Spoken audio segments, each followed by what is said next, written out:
May 13, 2025, Manhattan Federal Court in New York.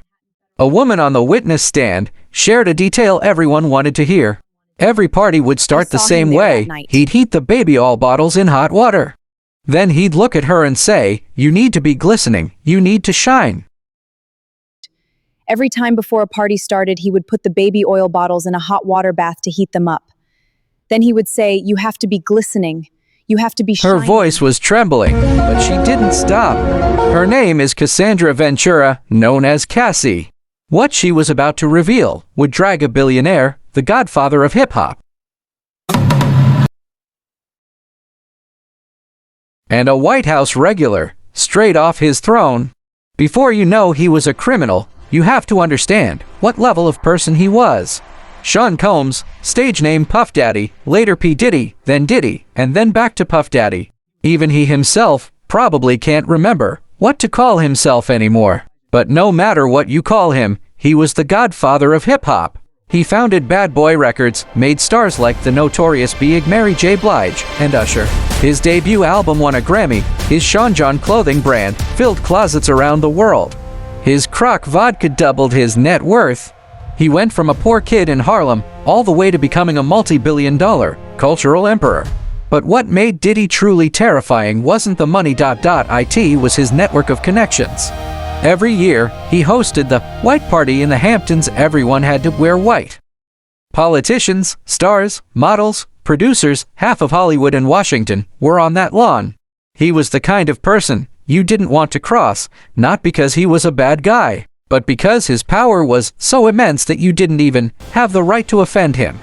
In New York's music scene and Los Angeles party scene, everyone knew an unspoken rule. When Diddy said something, no one dared to say no. Until one day, a woman stood up. Cassie was 19 years old. The first time she met Sean Combs, he was 36. In 2007, they started dating. She was signed to his record label, Bad Boy. You couldn't say no to him as a singer because he was Sean Combs. He could make your album happen or make sure it never saw the light of day, Cassie later said in court. When she was 22, Diddy asked her for the first time if she would participate in something called a freak-off. He arranged it, he directed it, he watched, he recorded it. And she was the one being arranged. The first freak-off was at his home in Los Angeles. The male companion was someone she didn't know. Diddy had hired him online, Cassie said at the time. "I didn't want to go, but I didn't know what would happen if I said the word no."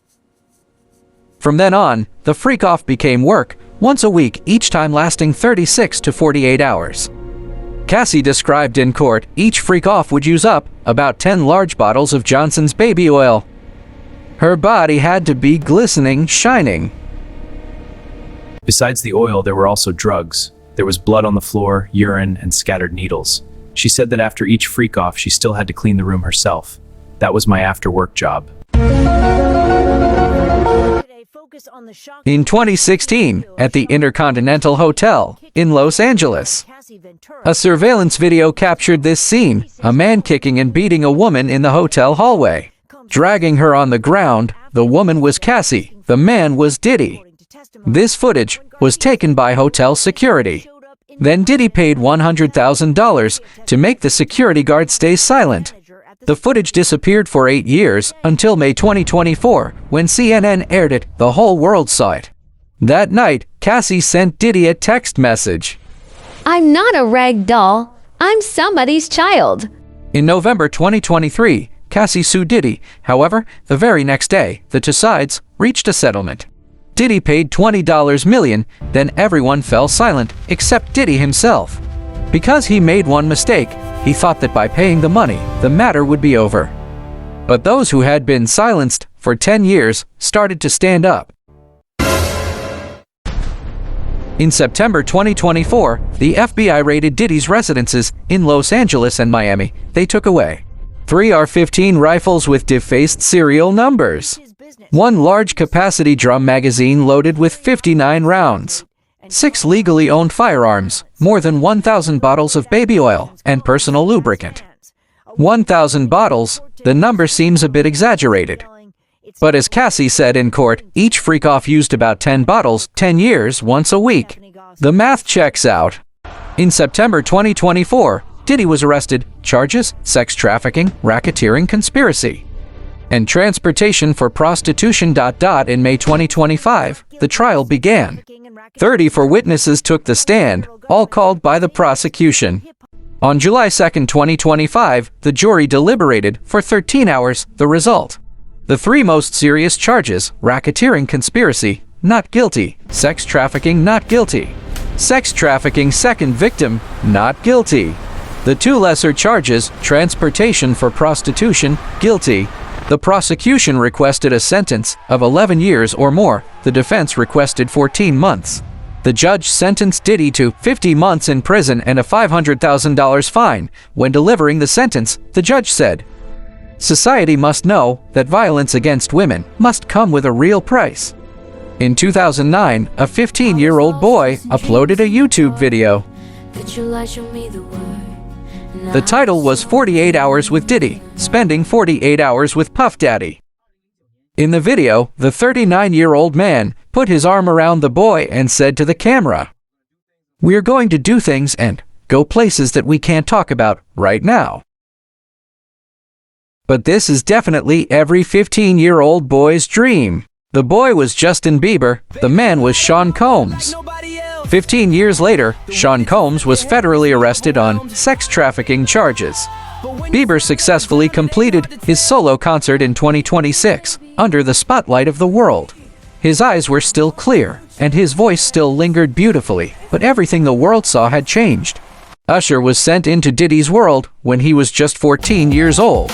Diddy helped him make his first album. Usher later said in an interview that at Diddy's house, you could see sex parties and all kinds of chaotic scenes at any time.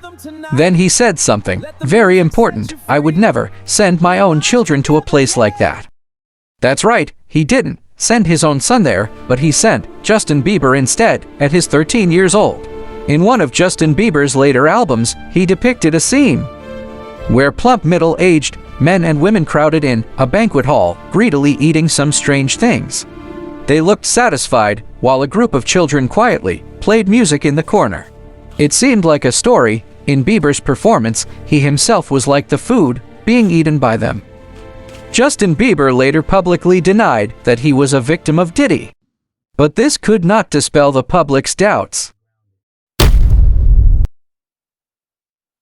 Some people say that Diddy has shot certain people who were unfavorable to him, and some disobedient people have disappeared. Some say that if you don't show him respect, you can forget about winning a Grammy. Even Hollywood is controlled by Diddy's big hand. Half of Hollywood agents know about Diddy's evil deeds, but they all chose to remain silent. The Diddy case is not the first, and it won't be the last. Perhaps what people hope for is simply to lift the veil of mystery surrounding the powerful elite and expose the evil to the sunlight, so that behind all the beauty, there are no more silent tears from good people. May the glory of the Lord shine upon the world. I'm